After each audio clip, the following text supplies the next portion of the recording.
Hi అందరికి welcome back to my YouTube channel. First time మీరు నన్ను చూస్తున్నట్లయితే నా పేరు ఉషా అండ్ నా యూట్యూబ్ ఛానల్ నేమ్ వచ్చేసి ఉషా నైందర్ వ్లాగ్.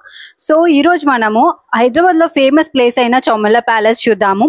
దీని రాయల్టీ అండ్ ఎలా ఉంటుంది ఏంటి అనేది ఎక్స్ప్లోర్ చేద్దాము. ఇది మనకు ఎంట్రన్స్ ఉంటుంది. ఎంట్రన్స్ వచ్చేసి పెద్ద గేట్ ఉంటుంది అండ్ లెఫ్ట్ సైడ్ లో వచ్చేసి టికెట్ కౌంటర్ ఉంటుంది. అండ్ ఇక్కడ మనకు car parking and vehicle parking కూడా ఉంటుంది. సో దీనికి ఎంట్రీ ఫీ కూడా ఉంటుంది. Per person 100 rupees and mobile photography 50 rupees. ఇది మెయిన్ ఎంట్రన్స్ ఉంది అండ్ మనకు లెఫ్ట్ నుంచి పోవాలి. ఎంట్రన్స్ దగ్గరనే మనకు వాష్రూమ్స్ కూడా ఉంటాయి అండ్ మనకి ఇక్కడ క్యాంటీన్ కూడా ఉంటుంది. క్యాంటీన్ అంటే పెద్దగా ఏమి ఉండదు, జస్ట్ కిరాణా స్టోర్ టైప్ ఉంటుంది. అలానే మనం కొంచెం స్ట్రైట్ గా వెళ్తే అన్ని డోర్స్ అనేది ఇలా ఉన్నాయి, బట్ కొన్ని రూమ్స్ ఉన్నాయి అన్ని క్లోజ్డ్ ఉన్నాయి. అలానే కొంచెం స్ట్రైట్ గా వెళ్తే ఈ రూమ్ లో వచ్చేసి మనకు వాళ్ళ రాజా వాళ్ళది కాస్ట్యూమ్స్ అనేది ఉంటాయి. సో వాళ్ళు మనకు వేసి ఫొటోస్ అనేది తీసి పెడతారు. సో అక్కడ కెమెరా అనేది అలో చేయలేరు. సో నేను జస్ట్ నార్మల్ గా వెళ్ళి చూసాను అంటే ఎలాంటి కాస్ట్యూమ్స్ ఉన్నాయి ఏంటి అని చెప్పేసి. అండ్ నెక్స్ట్ మనము వెళ్తే మనకు మెయిన్ ప్యాలెస్ అనేది ఉంటుంది. ప్యాలెస్ వచ్చేసి ఇలా ఉంది మొత్తం వ్యూ వచ్చేసి. అండ్ నెక్స్ట్ మనం లోనికి ఎంటర్ అయిపోతే మొత్తం హ్యాంగింగ్ లైట్స్ అనేది ఉంటాయి కదా, అవన్నీ హ్యాంగింగ్ లైట్స్ ఉన్నాయి. అసలు చూస్తే ఫొటోస్లలో కంటే వీడియోస్ల కంటే డైరెక్ట్ గా చూస్తే చాలా బాగా అనిపిస్తుంది. మన మూవీస్లలో చూస్తుంటే మనకు ఒక లైక్ రాయల్టీ అనిపిస్తుంది కదా, అలా అనిపించింది. చాలా బాగా అనిపించింది. ఫొటోస్ తీసుకోవడానికి మాత్రం బెస్ట్ ప్లేస్ అని చెప్పొచ్చు. అండ్ ఇక్కడ కనిపిస్తుంది అది దర్బార్ అంట. సో అక్కడ కూర్చొని రాణిమాత గాని రాజు వాళ్ళు మాట్లాడుతూ ఉంటారు కదా అది. నెక్స్ట్ ఇక్కడ హిస్టరీ ఉంది అనమాట, లైక్ వాళ్ళవి పిక్చర్స్ కానీ అండ్ వాళ్ళ హిస్టరీ నిజాం వాళ్ళది ఎలా ఉంది ఏంటి అనేది మొత్తం హిస్టరీ ఇక్కడ ఉంది. ఇక్కడ హిస్టరీ ఏంటంటే 5 జనరేషన్స్ అనేటివి ఉన్నాయంట అండ్ ఇక్కడ చాలా రహస్యాలు కూడా ఉన్నాయని మనకు కథలలో చెప్తారంట. అండ్ అవేంటో కూడా చూద్దాం మనము. టైంలో ఉండేవి డబ్బులు లైక్ వాళ్ళ నాణ్యాలు అండ్ నోట్స్ ఎలా ఉన్నాయి కూడా ఇక్కడ మనకు డిస్ప్లేలో ఉన్నాయి. మీరు వెళ్ళాలని ప్లాన్ వేసుకుంటే మాత్రం షూర్ గా కొంచెం టైం పెట్టుకొని వెళ్ళండి. మేము యాక్చువల్ ఇది మనకు 4 o'clock కి క్లోజ్ అవుతుంది. సో మేము ఏం చేసామంటే 2 o'clock అట్లా వెళ్ళాము. అసలు 2 hours కూడా సరిపోలేదు. మీరు ఇంకా కొంచెం ముందరికి వెళ్ళి అసలు మనం ఏం చూస్తున్నాము ఎక్కడ వెళ్తున్నామో కూడా మనకు అసలు అర్థం కాదు. మొత్తం కన్ఫ్యూజన్ గా ఉంటుంది తొందరగా వెళ్తే. సో కొంచెం టైం తీసుకొని క్లియర్ గా చూసుకొని ఉంటే మనకు కూడా కొంచెం హిస్టరీ తెలుస్తుంది కదా, అలా అని చెప్తున్నాను. అండ్ ఇంకా దీన్ని అంతా ఎక్స్ప్లోర్ చేస్తూ ఇంకా మా వైషుపరి అయితే చెప్పలేము, అసలు అన్ని ఫొటోస్ దిగిర్రు. ఇంకా వాళ్ళే ప్లాన్ చేశారు. అసలు నాకు ఈ చౌమల్ల ప్యాలెస్ ఎక్కడ ఉంటుంది ఏంటి కూడా ఐడియా లేదు. వాళ్ళు చెప్తే నేను గూగుల్ సెర్చ్ చేసి తర్వాత వెళ్ళాము. అండ్ మెయిన్ థింగ్ ఇది ఏంటంటే మనకి చార్మినార్ నుంచి వాకబుల్ డిస్టెన్స్ ఉంటుంది. సో మనం నడుచుకుంటూ కూడా వెళ్ళొచ్చు. లాల్ బజార్ ఉంటుంది కదా అక్కడ నుంచి.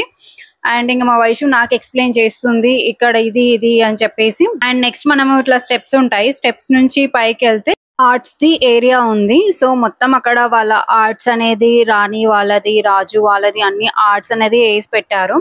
సో మీరు చూడొచ్చు ప్రతి ఒక్కరి ఆర్ట్ అనేది ఉంది. ఎవరు ఏంటి అనేది కింద కూడా మెన్షన్ చేశారు. చౌమల్ల అనే పేరు కూడా అర్థం ఉంది. సో చౌమల్ల అనే పేరు ఉర్దూ పదం 4 మహల్లా అని అంటారంట, 4 భాగాలని. నిజాం కాలంలో ఇది రాజకీయం కానీ సాంస్కృతి వేడుకల కేంద్రంగా ఉండేదంట. ప్యాలెస్ ని 1750లో నిజాం సలాబత్ జంగ్ అనే వారు ప్రారంభించారు. మాక్సిమం ఇది వచ్చేసి 100 years అనేది అవుతుంది.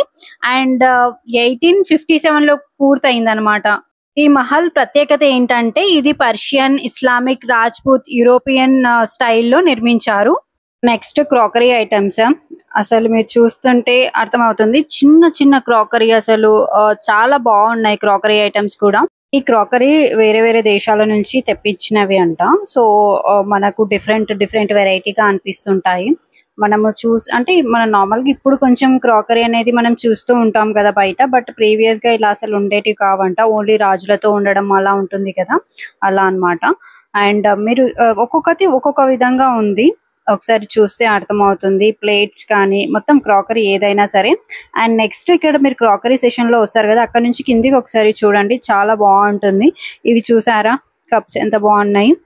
నెక్స్ట్ యుద్ధాల్లో యూజ్ చేసే వాళ్ళ కత్తులు కానీ అండ్ తల్వార్లు అవన్నీ ఉన్నాయి. అండ్ మనకి ఇక్కడ ఒక స్టాచ్యూ ఉంది, దానికి సిపాయిది వేసి అక్కడ మొత్తం స్టాచ్యూకి అవన్నీ పెట్టారు. అండ్ కత్తులు కూడా అసలు డిఫరెంట్ గా అవి ఉన్నాయి, అంటే మనం అసలు చూసి ఉండం కూడా అలాంటివి ఉన్నాయి.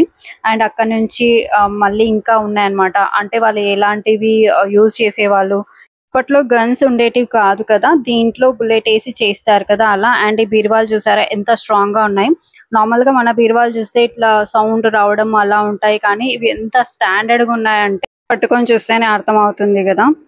చాలా స్టాండర్డ్ గా స్ట్రాంగ్ గా ఉన్నాయి. ఇక్కడ నిజాం రాజులు స్టే చేసేవాళ్ళంట. మీరు లోన చూసారు కదా, మొత్తం పాలరాతితోన చేసినట్టుగా ఉంది, కానీ అది పాలరాతి కాకుండొచ్చు, నాకు అంత ఐడియా లేదు. బట్ పాలరాతి టైప్ ఉంది లోన అయితే. అండ్ మీరు వెళ్ళినప్పుడు కొంచెం పర్టికులర్ గా చూస్తూ ఉండండి. అంటే మనం ఎక్కడికి వెళ్ళాము, ఎక్కడి నుంచి వచ్చామో మనకు కూడా అర్థం కాదు. అది ఫ్లో లో వెళ్ళిపోతూనే ఉంటాము. ఇంకొకటి మేము లేట్ అయ్యాం కాబట్టి ఇటు రండి అటు రండి అంటూ పిలుస్తూనే ఉన్నారు. నెక్స్ట్ ఇక్కడ ఆ టైంలో ఉండే డ్రెస్సెస్. సో ఇక్కడ ఏం చేశారంటే స్టాచ్యూస్ చేసి దాని మీద అంటే లైక్ స్టాచ్యూస్ కి అలా పెట్టారు. బట్ సడన్ గా చూస్తే కొంచెం భయం అనిపించేసింది. అంటే ఒక్కరము పోతే మాత్రం పక్క భయం అవుతుంది. ఎవరైనా ఇద్దరు ముగ్గురు వెళ్ళినప్పుడు వెళ్ళాలి. సో అంటే ఇక్కడ అంటే కొంతమంది కూర్చొని మాట్లాడుతున్నట్లు, కొంతమంది ఏమో ఇలా ఏదో డిస్కషన్ చేస్తున్నట్టు చూస్తున్నట్టు అట్లా మొత్తం స్టాచ్యూస్ కి వేసారనమాట. వాళ్ళవి శారీస్ కానీ కుర్తీస్ కానీ అవన్నీ వేశారు. సో మీరు చూస్తున్నారు కదా, అవి క్లియర్ గా ఉన్నాయి. అండ్ ఇంకా ఇక్కడ కూడా ఇక్కడనేమో మెన్వి ఉన్నాయి, అంటే రాజులు ఎలా వేసుకునే వాళ్ళు అనేటివి ఉన్నాయి. అండ్ నెక్స్ట్ వెళ్తే ఇది వెహికల్ చూసారా, ఇది గుర్రపు బండ లేకపోతే లాక్కుంటూ వెళ్తారు కదా, ఇప్పుడు మనం మూవీస్ లో చూసాం కదా RRR లో ఇట్లా లాక్కుంటూ తీసుకెళ్తారు కదా, అదా ఏంటని నాకు ఐడియా లేదు, అర్థం కూడా కాలేదు, జస్ట్ చూసాను అంతే. అండ్ నెక్స్ట్ ఇంకొకటి ఈ బిల్డింగ్ ఉంది కదా, అది అప్పటికి క్లోజ్ చేశారు. దాంట్లో వాళ్ళవి సోఫాస్, వాళ్ళ సిట్టింగ్ ఏరియా అవన్నీ ఉన్నాయి. బట్ మేము వెళ్ళే వరకు క్లోజ్ చేశారు. ఇంకా నెక్స్ట్ సరే అయిపోయింది కదా అని వెహికల్ సెషన్ కి వెళ్ళాము. అంటే అక్కడ వెహికల్స్ ఉన్నాయండి, వెరైటీగా ఉన్నాయి, చాలా బాగున్నాయి. వెహికల్ నేమ్ ఉంటుంది అండ్ ఇయర్ కూడా ఉంటుంది.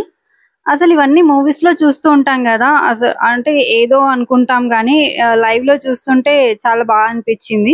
అండ్ కొంతమందికి కొంచెం పిచ్చి ఉంటుంది కదా, అంటే దానిపైన ఉన్న వెలుగు అనేది నిర్మాణం చేసి ఓపెన్ చేశారు. సాంప్రదాయక వేడుకలు, దర్బారు సమావేశాలు ఈ మహల్లో చేసేవారంట.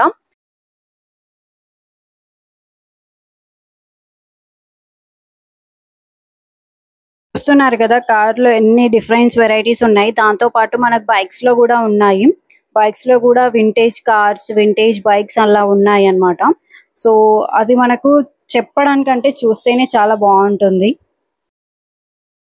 చూసినట్లయితే ఇది క్లాక్ టవర్, ఇది దాదాపు 250 years నుంచి ఉందంట. మెయిన్ ఏరియా ఇక్కడ నుంచి మనం చూసే స్విమ్మింగ్ పూల్ అవంతా కనిపిస్తుంది. అండ్ స్కై చూడండి ఎంత బాగుంది. హైదరాబాద్ లో ఉండి ఇంకా చౌమల్ల ప్యాలెస్ చూడని వాళ్ళు ఉంటే తప్పకుండా విజిట్ చేయండి. అండ్ ఒకవేళ హైదరాబాద్ లో లేని వాళ్ళు కూడా హైదరాబాద్ కి ఎప్పుడైనా విజిట్ చేసి చౌమల్ల ప్యాలెస్ తో పాటు చాలా టూరిస్ట్ ప్లేసెస్ ఉన్నాయి, అవన్నీ తప్పకుండా చూడండి.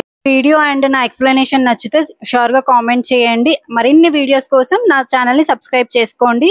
Thanks for watching.